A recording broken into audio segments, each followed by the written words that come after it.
নমস্কার শ্রোতা বন্ধুরা, বিভূতিভূষণ বন্দ্যোপাধ্যায়ের গল্প। আজকের গল্পের নাম খোশ গল্প।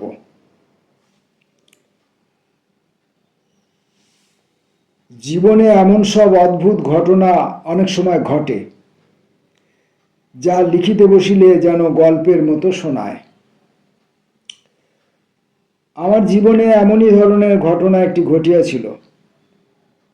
ঘটিয়াছিলই বা কি করিয়া বলি, ঘটিয়াছে বলাই সঙ্গত, কারণ তাহার জের এখনো চলিতেছে। যদিও বাহিরের দিক হইতে তাহার জের কিছুই নাই, যা কিছু ঘটিতেছে সবই আমার ও আর একজনের মনে। প্রেমের কাহিনী এ নয়, কিসের কাহিনী বলা শক্ত। এত সূক্ষ্ম ও বস্তুবিহীন তার ঘটনা, যেন মাকড়সার জালে বোনা কাপড়, জোর করা চলে না তার উপর। একটু বেশি বা একটু কম কথা বলিলেই ঘটনার সূক্ষ্ম রহস্যটুকু একেবারে বিনষ্ট হইয়া যাইবে। তাই খুব সতর্কতার সহিত ব্যাপারটা বলিতে চেষ্টা করিতেছি। আর ভূমিকা করিব না, এবার গল্পটা বলি। প্রথমেই আমার একটু পরিচয় দিয়া লই। যাঁরা এই গল্প পড়িবেন তাহাদের প্রতি আমার অনুরোধ, একটা লাইনও যেন বাদ দিবেন না। মনে রাখিবেন, এর প্রতি লাইনের প্রয়োজনীয়তা আছে গল্পটিকে সম্যক বুঝিতে হইলে।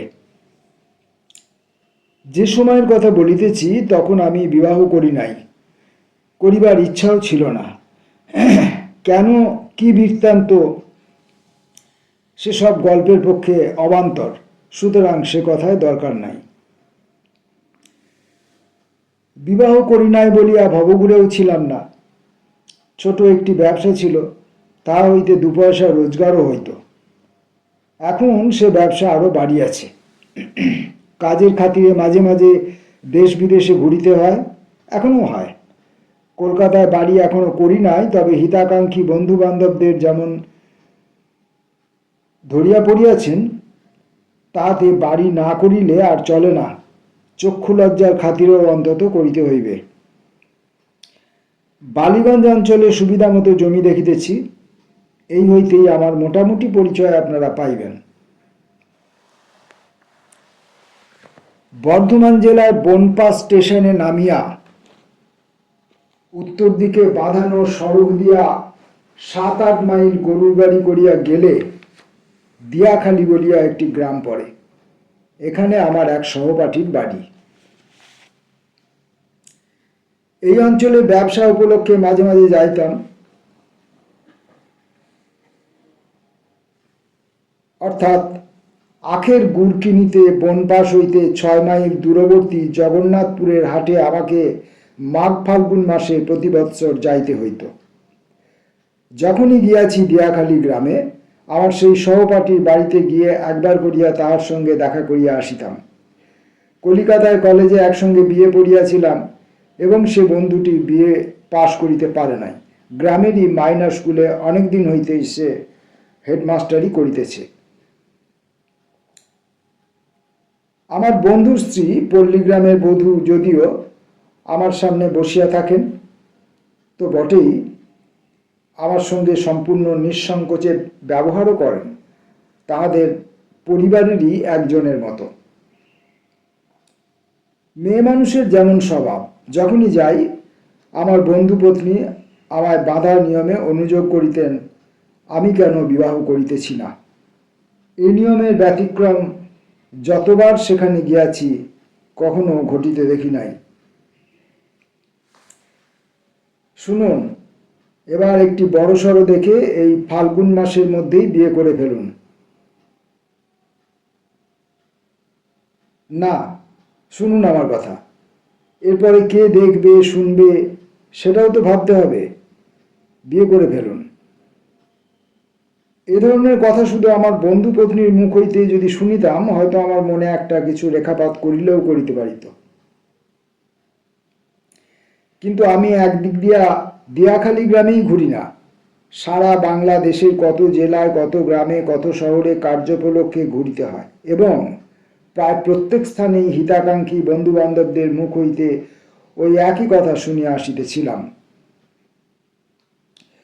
আমার মাসিমা, পিসিমা, অন্যান্য আত্মীয় কুটুম্বিনী সমস্ত এ বিষয়ে যথেষ্ট অধ্যাবসায় ও ধৈর্যের পরিচয় দিয়া আসিতেছিলেন।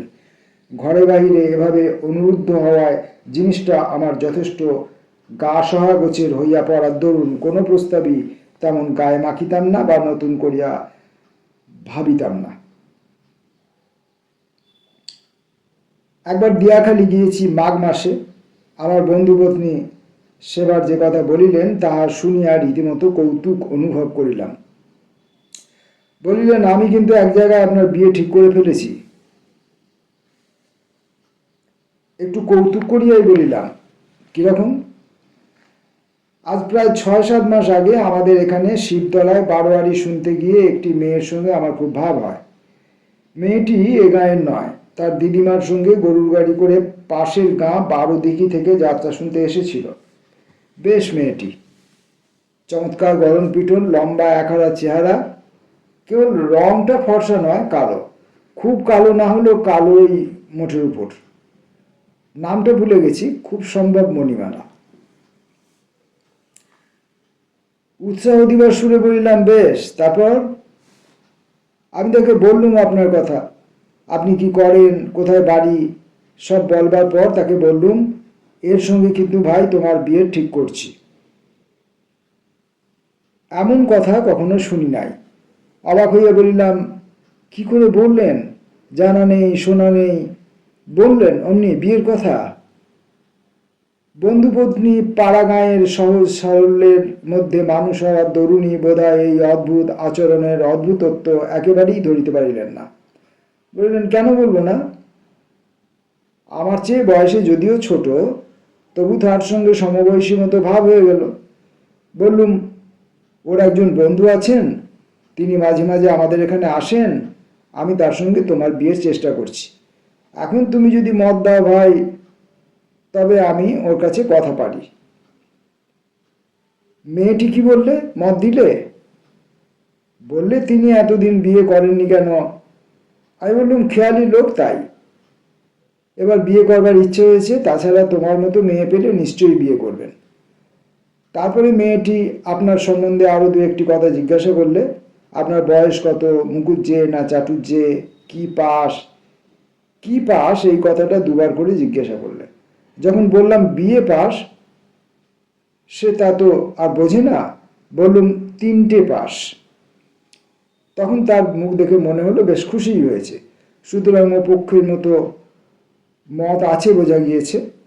এখন আপনি মত করে ফেলুন তো ঠাকুরপো, আমি সব ঠিক করি।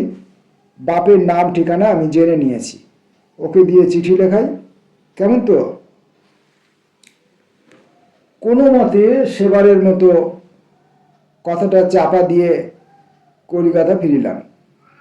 তারপর বছরখানেক আমার সেখানে আর যাইবার দরকার হয় নাই। পুনরায় সেখানে গেলাম পরের বৎসর মাঘ মাসে। সন্ধ্যায় বসিয়া গল্প করিতেছি। বন্ধুপত্নী বলিলেন কথায় কথায়, ঠাকুরপো, মনে আছে সেই মণিমালার কথা? এবারে যে শিবতলায় বারোয়ারির দিন তার সঙ্গে দেখা হলো। বলিলাম, বেশ কথা।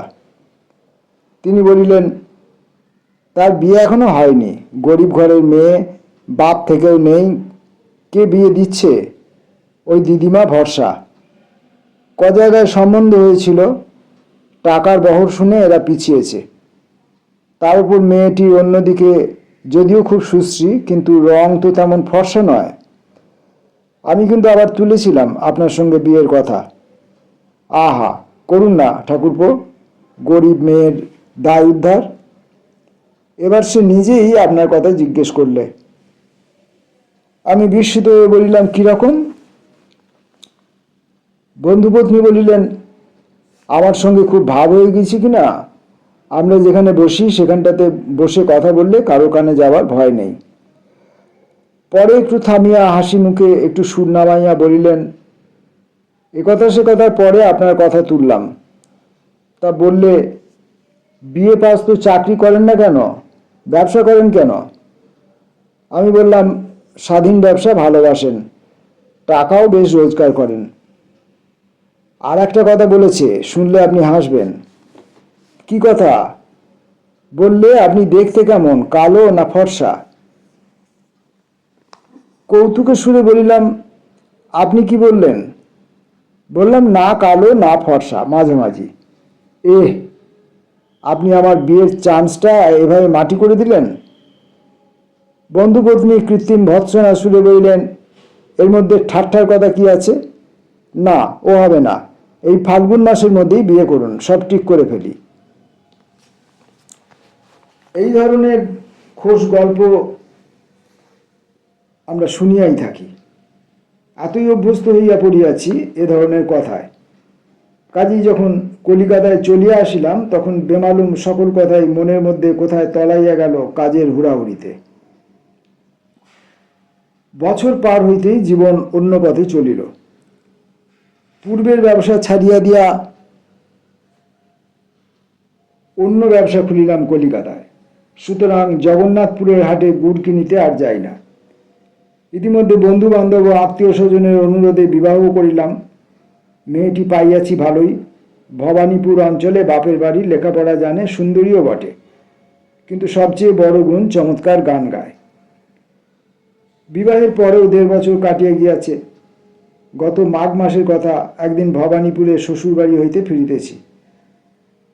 বৈকাল গড়াইয়া গিয়াছে, সন্ধে হয় হয়, পশ্চিম আকাশ লাল হইয়া উঠিয়াছে, ফোর্টের বেতারের মাস্তুলে লাল আলো জ্বলিয়াছে। বৈদ্যুতিক সংবাদপত্রের উজ্জ্বল অক্ষরে জানাইয়া দিল যে আবিসিনিয়ার সম্রাট লিগ অফ নেশনসে পুনরায় দরখাস্ত পেশ করিয়াছেন এবং মোহনবাগান হকি না ক্রিকেট খেলিতে বোম্বে যাইতেছে।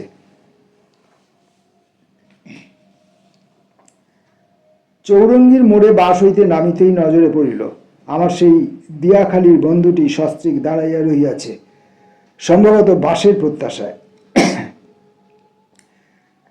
খুশির সহিত আগাইয়া গেলাম। আরে, তুমি কলকাতায় যে কবে এলে? এই যে, নমস্কার, ভালো আছেন? অনেকদিন দেখা সাক্ষাৎ হয়নি, চিনতে পারেন? বন্ধুপত্নী বলিলেন, চিনতে কেন পারবো না? আপনি ডুমুরের ফুল হয়ে গেলেন, তারপর থেকে আপনার সঙ্গে আর কথা বলবো না। বন্ধুপত্নীকে মিষ্ট কথায় ঠান্ডা করিলাম। বন্ধুটির মুখে শুনিলাম তার ছোট শালী চিত্তরঞ্জন সেবা সদনে চিকিৎসার জন্য আসিয়াছে, আজ দিন 15 হইল। মনের অবস্থা খারাপ হওয়াতে পত্র পাইয়া বন্ধুটি সস্ত্রীক শালীকে দেখিতে আসিয়া শ্যামবাজারে এক আত্মীয় বাড়ি উঠিয়াছে। এখন চিত্তরঞ্জন সেবা সদন হইতেই ফিরিতেছে। মেট্রোয়ে বায়োস্কোপ দেখিবে বলিয়া এখানে নামিয়া পড়িয়াছে। বন্ধু বলিল, চলো না হে, তুমিও চলো। এ তো কখনো এসব দেখতে পায় না, তাই ভাবলাম ফিরবার পথে মেট্রোতে একবার ঘুরিয়ে নিয়ে যাব। আর এদিকে শালিটি তো সেরে উঠেছে, কাজেই মনও ভালো, এসো আমাদের সঙ্গে। অনুরোধ এড়াইতে না পারিয়া গেলাম মেট্রোতে। কয় বছর যাই নাই, বন্ধু ও বন্ধুপত্নী সেই জন্য যথেষ্ট অনুযোগ করিলেন। কথায় কথায় বন্ধুপত্নী বলিলেন, বিয়ে করেছেন আপনি? কথার কি উত্তর দিব ভাবিতে না ভাবিতেই তিনি বলিলেন, করেননি তা বেশ বুঝতে পারছি। উনিও বলেন, সে বিয়ে করলে কি আর আমাদের একখানে নেমন্তন্ন পত্রও দিত না? করেননি না? এ কথার পরে বিবাহ করিয়াছি কথাটা হঠাৎ বলা চলে না, সুতরাং তখনকার মতো অর্থহীন হাসি হাসিয়া চুপ করিয়া রইলাম। তবে হাসিটি যতদূর সম্ভব দর্থসূচক করিবার চেষ্টা করিয়াছিলাম, মনে আছে। ইন্টারভ্যাল হইল। বন্ধুটি পান কিনিবার জন্য বাইরে গেল। আমার বিবাহের কথা বলিবার সুযোগ খুঁজিতেছিলাম। ভাবিলাম এইবার মোলায়েম করিয়া বলিয়া ফেলি বন্ধুপত্নীর নিকট। কিন্তু বন্ধুপত্নীও যে আরেকটি কথা বলিবার সুযোগ খুঁজিতেছিলেন তাহা বুঝি নাই। বলিলেন, জানেন, একটা কথা বলি। সেই যে আমাদের দেশের মেয়েটির কথা বলেছিল, মনে আছে? সেই মণিমালা? হ্যাঁ, খুব আছে। মনে মনে একটু শঙ্কিত হইয়া উঠিলাম। এই গত পৌষ মাসে শিবতলায় আমার সঙ্গে তার দেখা। 2 বছর দেখা হয়নি, কথা আর ফুরুতে চায় না। তার বিয়ে হয়নি এখনো। কেন হয়নি সে কথা আমি জিজ্ঞাসা করিনি, তবে ভাবে বোঝা যাচ্ছে ওরকম গরিব ঘরের মেয়ে কেন বিয়ে হতে দেরি হয়। তারপর শুনুন, কথায় কথায় কলকাতার কথা উঠল। সে কখনো কলকাতা দেখেনি। আমি হেসে বললুম, আচ্ছা, তোমার শিগগিরই কলকাতা দেখাচ্ছি। এ কথায় মেয়েটি হাসলে। ভারী বুদ্ধিমতী মেয়ে, ও বুঝতে পেরেছে আমি কি বলছি। একটু পরে নিজেই বললে, আপনাদের বাড়িতে সেই যে ভদ্রলোক আসতেন, তিনি আর আসেন না? আমি বললাম, আসেননি অনেক দিন। তারপর এসে বললাম, তবে একটা কথা জানি, তিনি এখনো বিয়ে করেননি। তাহলে একখানা অন্তত নেমন্তন্ন চিঠি তো আমরা পেতাম নিশ্চয়ই। মেয়েটি হেসে চুপ করে রইল। আমার বেশ মনে হয় সে এখনো মনে মনে ভাবে আপনি তাকে বিয়ে করবেন। তার উপর আবার শুনুন, হয়তো আমার উচিত হয়নি এত কথা বলা। আসবার সময় আবার তাকে বললাম, তাহলে কিন্তু এবার কলকাতা দেখার ব্যবস্থা করছি। মেয়েটির লজ্জা হলো, কিন্তু মুখ দেখে মনে হলো ভারী খুশি হয়ে উঠেছে মনে মনে। মুখে কেবল একটি কথা বলেছিল উঠে আসবার সময়, যেন তাচ্ছিল্যের সুরে হঠাৎ বললে, আমার আর অমত কি? তবে তুমি ভাই দিদিমাকে একবার বলো। সত্যই সে আপনার আশায় আশায় রয়েছে, এ আমি জোর করে বলতে পারি। যা বলেছে, মেয়ে মানুষ, তার চেয়ে আর কি বেশি বলবে? এ দোষ আমারই, সেজন্য ওর সামনে বললাম না। উনি শুনলে রাগ করবেন। আমার অনুরোধ ঠাকুরপো, দয়া করে গরিব ঘরের মেয়েটাকে নিয়ে তাদের দায় উদ্ধার করুন। আপনি তাকে নিয়ে জীবনে সুখী হবেন, একথা বলতে পারি। অমন সুশ্রী সরলা শান্ত মেয়ে পাবেন না, হলই বা গরিব। আমার বন্ধু পান কিরিয়া ফিরিয়া আসাতে কথাটা চাপা পড়িল। অতঃপর আর আমার বিবাহের কথা ইহাদের নিকট বলিতে পারিলাম না। হয়তো একটু গর্ব করিয়াই বলিতাম, আমার স্ত্রী সত্যই সুন্দরী। এমনকি ইহাও ভাবিতেছিলাম, একদিন উভয়কে বাসায় নিমন্ত্রণ করিয়া লইয়া গিয়া স্ত্রীর গান শুনাইয়া দিব।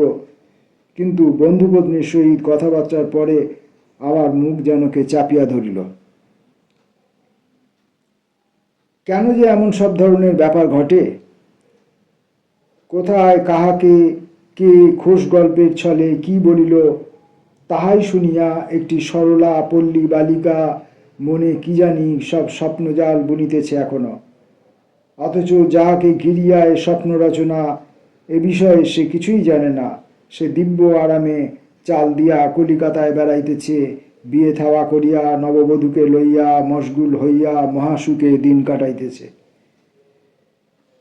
সেই হইতে এই কয় মাস সুদূর রাঢ় অঞ্চলের একটি অদেখা পাড়াগাঁয়ের মেয়ের কথা আমি ক্রমাগত ভুলিবার চেষ্টা করিতেছি।